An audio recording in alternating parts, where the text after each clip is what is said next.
Hi ನಮಸ್ತೆ. ಇವತ್ತು ನಾನು ಒಗ್ಗರಣೆ ಕಡುಬು ಹೇಗೆ ಮಾಡೋದು ಅಂತ ತಿಳಿಸ್ಕೊಡ್ತೀನಿ ಬನ್ನಿ. ಈ ಒಗ್ಗರಣೆ ಕಡುಬಿಗೆ ಬೇಕಾಗುವ ವಸ್ತುಗಳು ನೋಡಿ. ನಾವು ಅನ್ನ ಮಾಡಿಟ್ಕೊಂಡಿರ್ತೀವಲ್ವ. ನಾವು ನಾವು ಆಫೀಸಿಗೆ ಹೋಗೋರು ಅಥವಾ ಬೆಳಗ್ಗೆ ಬೇಗ ಮಾಡೋಕ್ಕಾಗಲ್ಲ ಅಂತ ಹಿಂದಿನ ದಿನವೇ ಮಾಡಿಟ್ಕೊಂಡಿರ್ತೀವಿ, ಅಥವಾ ಬೆಳಗ್ಗೆ ಎದ್ದು ಮಾಡ್ತೀವಲ್ವ. ಆ ಅನ್ನದಿಂದ ಮತ್ತು ರವೆಯಿಂದ ಈ ಒಗ್ಗರಣೆ ಕಡುಬನ್ನು ಹೇಗೆ ಮಾಡ್ಕೊಳ್ಳೋದು ಅಂತ ತಿಳಿಸ್ಕೊಡ್ತೀನಿ ಬನ್ನಿ. ಈ ಅನ್ನವನ್ನು ಗ್ಯಾಸ್ ಮೇಲೆ 1 ಲೋಟ ನೀರು ಹಾಕಿ ಅನ್ನ ನೆನೆಯುವಷ್ಟು ನೀರು ಹಾಕಿ, ನಮ್ಮ ಮನೆಯಲ್ಲಿ ಯಾವ ರವೆ ಇರುತ್ತೋ ಅದನ್ನು ಹಾಕಿಕೊಂಡು ಮಾಡೋದು. ಮುಖ್ಯವಾಗಿ ನಾನು ಗೋಧಿ ರವೆಯಲ್ಲಿ ಮಾಡಿದ್ದೀನಿ ಇದನ್ನು. ನೀವು ಅಕ್ಕಿ ರವೆ ಇದ್ದರೆ ಅಕ್ಕಿ ರವೆಯಲ್ಲೂ ಮಾಡ್ಕೊಬೋದು. ಇದನ್ನು ಕುದೀತಿರುವ ಅನ್ನಕ್ಕೆ ರವೆಯನ್ನು ಹಾಕಿ ಚೆನ್ನಾಗಿ ಮಗಚ್ಕೋಬೇಕು. ಮಗಚಿ ಆರಿದ ಮೇಲೆ ನಾದಿ ಈ ಥರ ಕಡುಬುಗಳನ್ನು ಯಾವ ಆಕಾರ ಬೇಕೋ ಆ ಆಕಾರದಲ್ಲಿ ಕಡುಬುಗಳನ್ನು ಮಾಡಿಟ್ಕೋಬೇಕು ನೋಡಿ. ಈ ಥರ ಮಾಡಿಟ್ಕೊಂಡ್ರೆ ಕಟ್ ಮಾಡೋಕ್ಕೆ ಚೆನ್ನಾಗಾಗುತ್ತೆ. ಈ ಥರ ಯಾವ ಥರ ಬೇಕಾದ್ರೂ ಮಾಡಿಟ್ಕೊಂಡು ಸಣ್ಣ ಸಣ್ಣ ಉಂಡೆಗಳನ್ನಾಗೂ ಮಾಡ್ಕೊಬೋದು, ಅಥವಾ ಈ ಥರ ಉದ್ದುದ್ದಕ್ಕೆ ಮಾಡಿ ಈ ಥರ ಚಾಕುವಿನಲ್ಲಿ ಸಣ್ಣ ಸಣ್ಣ ಕಟ್ ಮಾಡಿದಾಗ ತುಂಬ ಟೇಸ್ಟಿಯಾಗಿ ಬರುತ್ತೆ ಬಾಯಲ್ಲಿ. ಅದಕ್ಕೆ ನಾನು ಈ ಥರನೂ ಇಟ್ಕೊಂಡಿದ್ದೀನಿ. ನಿಮ್ಗೆ ಯಾವ್ದು ಇಷ್ಟನೋ ಆ ಥರ ಮಾಡ್ಕೊಳ್ಳಿ, ಓಕೆನಾ. ಆಮೇಲೆ ಈ ಅಕ್ಕಿ ರವೆ ಮತ್ತು ರವೆ ಹಾಕಿರ್ತೀವಲ್ವ, ಗೋಧಿ ರವೆನ ಅನ್ನಕ್ಕೆ ನಾದುವಾಗ ಸ್ವಲ್ಪ ಜೀರಿಗೆ ಹಾಕಿದರೆ ತುಂಬ ಟೇಸ್ಟಾಗಿರುತ್ತೆ. ಹಾಕಿ ಆದಮೇಲೆ ಬೇಯಿಸಿ ಆಗಿದ್ಮೇಲೆ ಇದು ಹಾಗೆ ಇರಲಿ, ಆರೋದಕ್ಕೆ ಇಟ್ಕೊಂಡಿರಿ.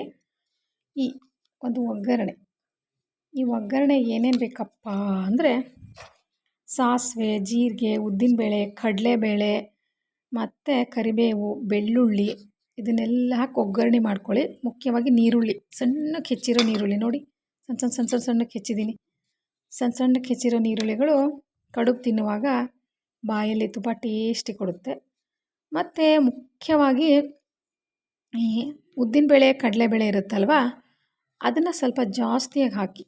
ಈಗ ಸಾಮಾನ್ಯವಾಗಿ ಒಗ್ಗರಣೆ ಕಾಸುವಾಗ 1 ಸ್ಪೂನ್ ಹಾಕಿರ್ತೀವಲ್ವ, ಇದಕ್ಕೆ ಮಾತ್ರ 3 ಅಥವಾ 4 ಸ್ಪೂನ್ ಉದ್ದಿನಬೇಳೆ, ಕಡಲೆಬೇಳೆ ಹಾಕೋದ್ರಿಂದ ಒಗ್ಗರಣೆ ಕಡುಬು ಇನ್ನೂ ತುಂಬ ಟೇಸ್ಟಿಯಾಗುತ್ತೆ, ಓಕೆನಾ. ಒಗ್ಗರಣೆ ಕಾಯಿಸಿದ ಮೇಲೆ ಈ ಪೀಸ್ ಮಾಡಿರೋ ಕಡುಬುಗಳನ್ನು ಇದರಲ್ಲಿ ಹಾಕಿ ಮಿಕ್ಸ್ ಮಾಡಿಬಿಡಿ, ಓಕೆನಾ.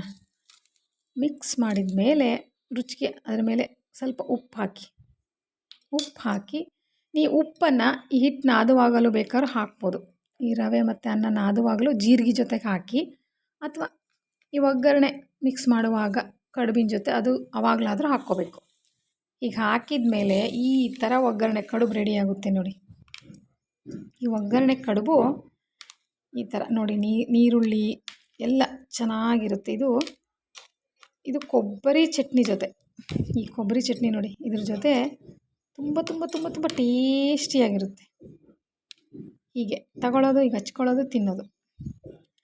ಈ ಥರ ಒಗ್ಗರಣೆ ಕಡುಬು, ತುಂಬ ಟೇಸ್ಟಿಯಾದ ಈ ಒಗ್ಗರಣೆ ಕಡುಬು ನೀವು ಒಂದು ಸತಿ ಮಾಡಿಕೊಂಡು ತಿನ್ಕೊಳ್ಳಿ, ಓಕೆನಾ. ತಿನ್ನುವಾಗ ನನ್ನ ನೆನಪು ಮಾಡ್ಕೊಳ್ಳಿ. ತುಂಬ ಸರಳವಾದ, ಸುಲಭವಾದ ಈ ಒಗ್ಗರಣೆ ಕಡುಬು ಮಕ್ಕಳಿಗೆ ಬಾಕ್ಸಿಗೂ ಹಾಕ್ಕೊಡ್ಬೋದು. ಸ್ಕೂಲಿಗೆ ಹೋಗೋ ಮಕ್ಕಳಿಗೆ ಮತ್ತು ಆಫೀಸಿಗೆ ಹೋಗೋರು ಹಾಕ್ಕೊಂಡು ಹೋಗ್ಬೋದು. ಇದು ಬಿಸಿ ಬಿಸಿ ಇದ್ವಾಗಲೂ ಚೆನ್ನಾಗಿರುತ್ತೆ, ಆರಿದ ಮೇಲೂ ತುಂಬ ಟೇಸ್ಟಿಯಾಗಿರುತ್ತೆ. ನೀವು ಒಂದು ಸಾರಿ ಮಾಡಿಕೊಳ್ಳಿ, ಓಕೆನಾ. ಈ ಒಗ್ಗರಣೆ ಕಡುಬು ವಿಡಿಯೋ ನಿಮಗೆ ಇಷ್ಟ ಆಗಿದ್ದರೆ ಲೈಕ್ ಮಾಡಿ, ಶೇರ್ ಮಾಡಿ, ಸಬ್ಸ್ಕ್ರೈಬ್ ಮಾಡಿ, ಓಕೆನಾ. ಓಕೆ, ಬಾಯ್.